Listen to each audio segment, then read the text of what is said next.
This episode of Smart Poker Study is brought to you by my upcoming hand reading webinar. It's going to be held on October 22nd at 10 a.m. Pacific Standard Time. Yep, the number one requested skill that my listeners want to learn will be covered in full detail during this 1.5-hour webinar. Accurate hand reading allows you to extract maximum value when you've got your opponent crushed. It allows you to bluff your opponent off their showdown-worthy hands, and you can get away from hands where you just can't win when you're hand reading accurately. And as a bonus, everyone who signs up gets a special hand reading podcast and a training video to boot. These 3 items, the webinar, podcast, and training video, they will all combine to make you a rockstar hand reader. And if you can't attend the webinar, no worries. You'll receive a copy of the webinar for you to watch during your next study session. So visit www.smartpokerstudy.com/hand reading webinar for more information and to sign up. Hello, I'm Sky Matsuhashi, founder of SmartPokerStudy.com, the place for poker players who are always striving to be better today than they were yesterday. Poker people, in episode 97, I gave you my exact steel pop-up along with all the stats and color-coded ranges I use to successfully steal from my opponents. Hey, poker people, thanks for sharing, thanks for subscribing in your favorite podcatching app, thanks also for subscribing in YouTube and for liking the videos, and thanks for the Patreon support. I really appreciate it all, and I could not do it without you. So it is Q&A time. Haven't done one of these for a couple of weeks, so the questions, they're piling up, and it's time, it's time to get some answered, so let's get to it. Today, I am featuring 4 killer questions from some lovely poker peeps. So visit today's show notes at www.smartpokerstudy.com/pod98 for links to everything I discussed today and to join the weekly boost for exclusive poker strategy delivered directly to your inbox. And now for our feature presentation. Alrighty, so the first question today comes from Oscar. He says, do you have any idea what are the ranges to call against a 3-bet? I am lost on that part, bro. Alrighty, well, great question about 3-bet continuance ranges, Oscar, and in particular, you asked about calling ranges, but when you do calling ranges, you also have to think about your 4-betting and folding ranges as well. And I'm actually going to be hitting 3-betting in a couple of weeks when I get to the minimum effective dose number 3, but I'll give you the answer to your question right now. So, coming up with 3-bet continuance ranges is actually pretty time-consuming, but it's really not too difficult at all. It takes some work with your opening ranges, Flopzilla, and a calculator. That's how I do it. So you have to create a different 3-bet continuance range for each position that you have an opening range for. So for example, I have opening ranges for early position, cutoff, button, and the small blind. So I have to create a different 3-bet continuance range for each of these as well. Also, your continuance ranges, they should be based on the type of player that you're facing a 3-bet from. I make mine versus a nitty 3-better and versus a loose 3-better. So my continuance range in the cutoff versus a nitty player, it's going to be a little bit smaller than my continuance range in the cutoff versus a looser player. The kind of player that likes a 3-bet, just a wider range, maybe throws some bluffs in. And there are 7 steps to this process. I'll outline all 7 steps right here, then I'll dive into an example following all 7 steps. And I really recommend go to the show notes for this page because if you follow along there, it'll be so much easier to understand. When there's 7 steps, there's a lot of stuff to talk about. I'm talking about step 4 and then your mind is on step 1. That kind of thing. If you follow along in the show notes, it'll be so much easier, especially when it comes to going over the example that I have, because there's some screenshots that really detail the different ranges and stuff that I'm talking about. So the 7-step process for creating 3-bet continuance ranges. Step 1 is know your opening range by position. You need to know this in advance to determine which hands that you'll fold to the 3-bet after you make the open raise, and which hands you'll call with, and which hands you'll actually 4-bet with. Count the number of combos within your opening range. So, for example, a 10% range will have about 130 hands in it. Step 2 in this 7-step process is decide which hands that you'll 4-bet with. So I consider just two different 3-bet ranges that I'll 4-bet against. A nitty value-oriented one and a loose bluffy one. What you want to do is figure out which cards you're 4-betting with, count the number of combos within that 4-betting range, then remove these from your range in Flopzilla. So step 3 is decide which hands you'll fold to the 3-bet. And what I want you to do is figure out those hands, count the number of combos, and then remove those hands from the range within Flopzilla. And step 4, the remainder of the hands within Flopzilla, the remainder of the hands that are there are what you'll call the 3-bet with. So count that number of combos. After you do these 3 steps, you've got a number of combos that you're 4-betting, a number of combos that you're folding, and a number of combos that you're calling the 3-bet with. The total of these 3 should add up to the number of combos in your opening range. So for our example, if you have 130 combos total, the hands that you're folding, hands that you're calling, hands that you're 4-betting, that should add up to exactly 130 combos. And because it's obvious, you can't be calling, 4-betting, or folding hands that you wouldn't have opened in the first place. If you would have never opened King 9 suited, then how could that be in your 4-betting, or even in your folding, or even in your calling range? Know what I mean? So step 5 in this process of figuring out your 3-bet continuance ranges, step 5 is run the math and see if you're folding too often.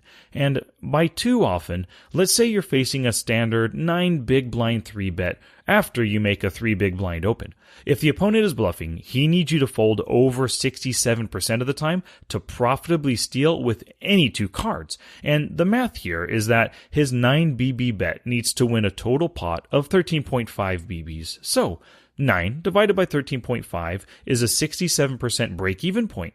You want your folding range to be less than this 67% point so that the opponent isn't profitable 3-betting with any 2 cards. If you're folding over that 67%, he could be 3-betting with deuce 3, deuce 7, jack 9, offsuit, ace, whatever, and it doesn't matter. You're folding often enough that it's profitable. So step 6 here is compare your continuance range versus the 3-betting range using Flopzilla. So you want to put within Flopzilla, you want to think about your 4-betting and your calling range. That's your total continuance range. And pit that against the 3-betting range you're up against. And then ask yourself, how much equity do you have versus that 3-betting range? And then step 7, now make adjustments to your ranges to tweak your frequencies and equities. If you think you should be folding a little more often, then remove some hands from your calling range. If you think you should be calling more often, put some of your folding range into your calling range. So now that we've covered all 7 steps, it's time to run through an example. And remember, hit the show notes to really follow along, to see the screenshots. It'll be a little bit easier to follow along if you do that. And once again, the show notes is www.smartpokerstudy.com/pod98. So step 1, of course, was know your opening range by position. So let's say you're in the cutoff and your opening range is kind of a smallish 9.8%. We're just using this as just an easy example. That 9.8% of hands is 130 combos. So step 2, of course, was decide which hands you'll 4-bet with. So let's say, versus a tight 5% 3-better, you 4-bet queens or better, which is just 18 combos. And that means you 4-bet 14% of your opening range, or 18 combos divided by the 130 total combos. Step 3 was deciding which hands that you'll fold to the 3-bet. So let's say you fold king, queen, and deuces through 6s for a total of 46 combos. This means that you fold 35% of your opening range, or 46 combos divided by the 130 total combos you open with. Step 4, of course, was now that you've removed the 4-betting hands and the folding hands, you're left with your calling hands. So that means that you're calling with ace-jack suited, ace-queen offsuit, and 7s through jacks for a total of 66 combos, which means you're calling 51% of your opening range, or 66 divided by 130. Step 5 in this process was run the math and see if you're folding just too often. So you opened to 3 big blinds. He 3-bets to 9 big blinds. As a bluff, it needs to work 67% of the time, like we already discussed. You're only folding 35% of the time, so he isn't profitably 3-bet bluffing you with any 2 cards. And that's a good thing.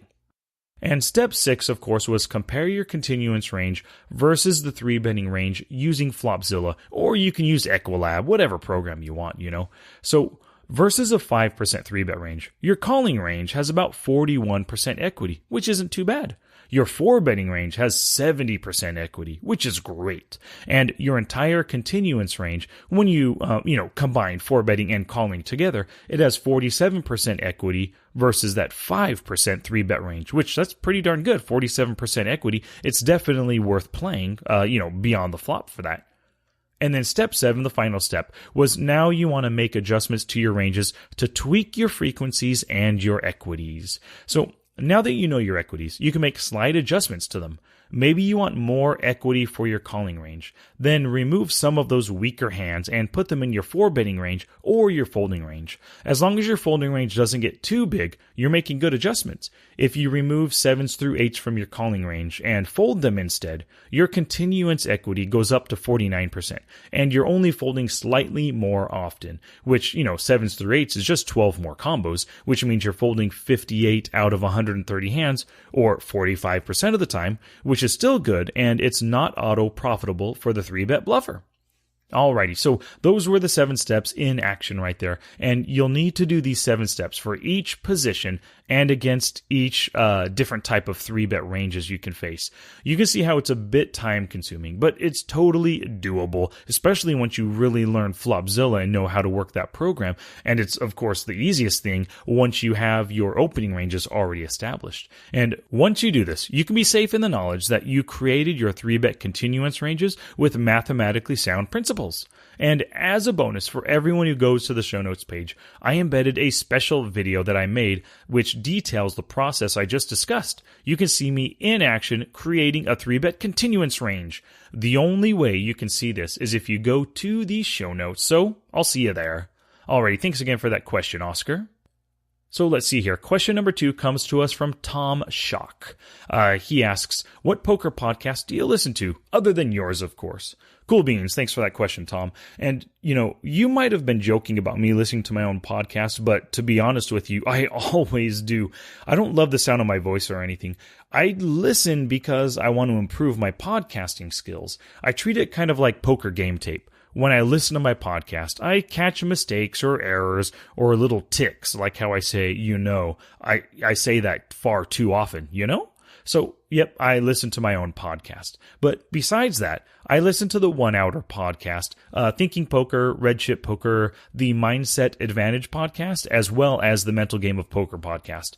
I occasionally listen to Post-Flop Poker and Carrot Poker as well. And besides those, I listen to every single Adam Carolla show, Adam and Dr. Drew show, Comedy Bang Bang, The Nerdist, Tim Ferriss, lots of Joe Rogan episodes, as long as I like the guest. Yeah, although Joe Rogan episodes are almost 3 hours long quite often. But if it's a good guest, it's totally worth it. I also listen to Reasonable Doubt, How Did This Get Made, The James Altucher Show, and some others as well. So I listen to a lot of podcasts. All right, thanks for that question, Tom. And like I mentioned at the top of the show, my hand reading webinar is coming up quick on October 22nd at 10 a.m. Pacific Standard Time. I got lots of great feedback after the last one on rejamming in MTTs, so it's time to do another. Hand reading is the #1 requested skill from all of you, so it's about time I hit it hard and gave you the help you're looking for. Accurate hand reading allows you to extract maximum value when you've got your opponent crushed. It helps you bluff your opponents off of their showdown-worthy hands, and hand reading helps you get away from those hopeless situations. And as a bonus, everyone who signs up gets a special hand reading podcast and a training video to boot. These 3 items, the webinar, podcast, and training video, and of course I just said again. Well, these 3 items will make you a rock star hand reader. And if you can't attend the webinar, don't worry about it. You'll receive a copy of the webinar for you to watch during your next study session. So visit www.smartpokerstudy.com/handreadingwebinar for more info.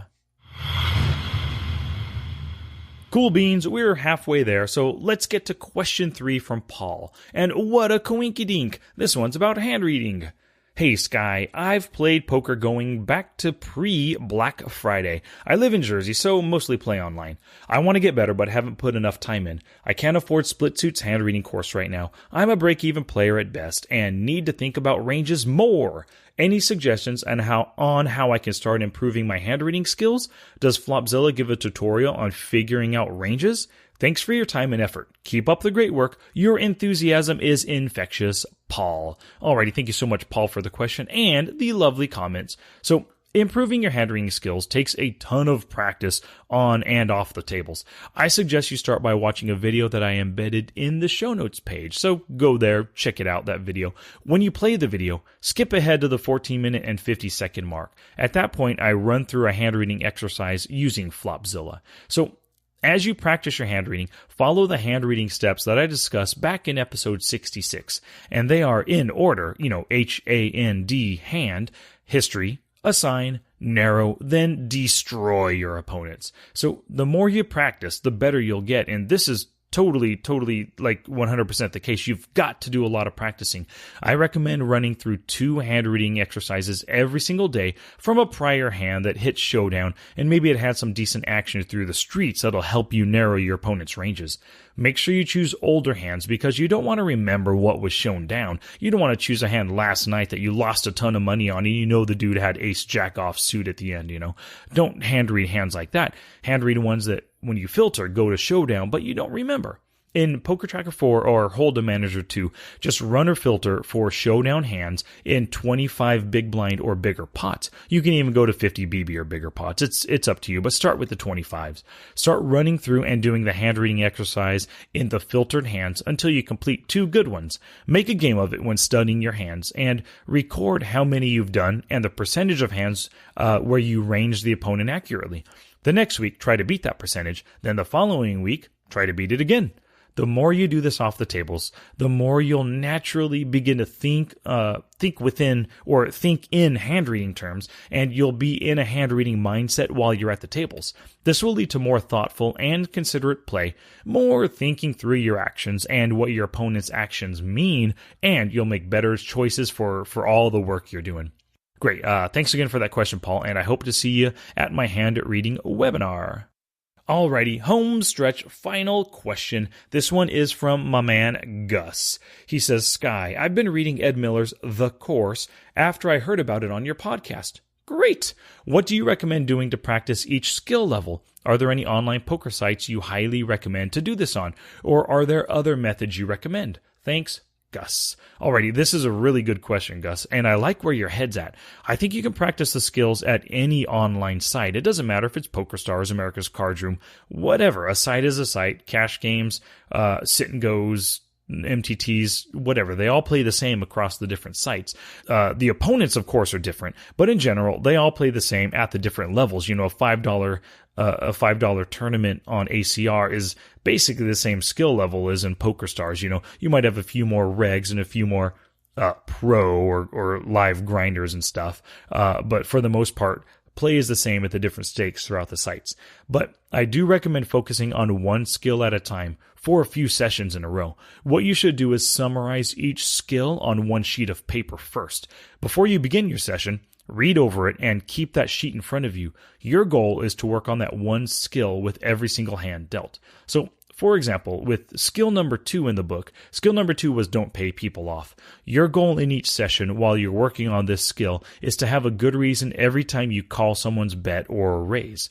Before you click the call button, list out the hands that he's betting that you beat. If you can't think of any hands that you beat, including bluffs, you shouldn't be calling. Also, with this skill, figure out the break-even math on every call before you make it. For example, let's say your opponent is betting $1 into a $2 pot. Your call needs to be correct 25% of the time. That's just simple break-even math. Your $1 call is trying to win a total pot of $4. So you need to think to yourself, do you have the best hand here 25% of the time? And that includes, of course, his made hands and possible bluff hands. Also, pay attention to the hands that you're not involved in. Try to find instances where you know a player shouldn't be calling because it's obvious he's beat because of the actions or the expected ranges of the players involved. Noticing when others are paying off will help you catch yourself paying off your opponents. by focusing your entire session. And what I really recommend is a few sessions in a row. Don't just do it for one session. Do it for a few sessions in a row on one skill. You'll learn it so much better than had you just read the chapter, took some notes, scribbled in the margins, and then, of course, promptly forgot everything that you learned. Alrighty, good luck with that, Gus. Thank you so much for listening, everybody, and thanks again to Oscar, Tom, Paul, and Gus for the questions featured today. I hope my answers boost your poker skills. If you're not already there, and really, if you're not, you're totally missing out, head over to the show notes page for everything discussed today at www.smartpokerstudy.com/pod98. I love that feedback, so leave a comment in the show notes or email me at sky@smartpokerstudy.com. Send me a tweet at smartpokerstudy or post in the Facebook group at www.smartpokerstudy.com/discuss. And if you have questions you'd like featured in the show, send it in through any of the channels just mentioned.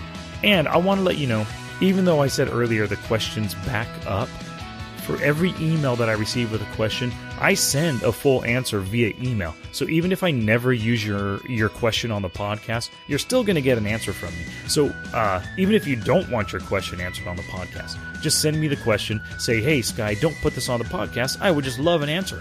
Cool beans. I'll give you the answer. So no matter what, even if your question doesn't get used on the podcast, you'll get a full answer from me.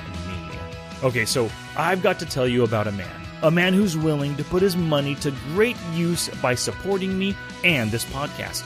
This man's a wraith, a ghost. He's a silent assassin you never see coming until he's taken your entire stack and you just sit there and numbly watch him stack a massive pile of chips. And all of those, of course, being your chips. But, you know, this guy, he does it with a smile. He's Kevin Gray. Thank you so much, Mr. Gray, for your support through Patreon. May fortune smile upon you for the rest of your days.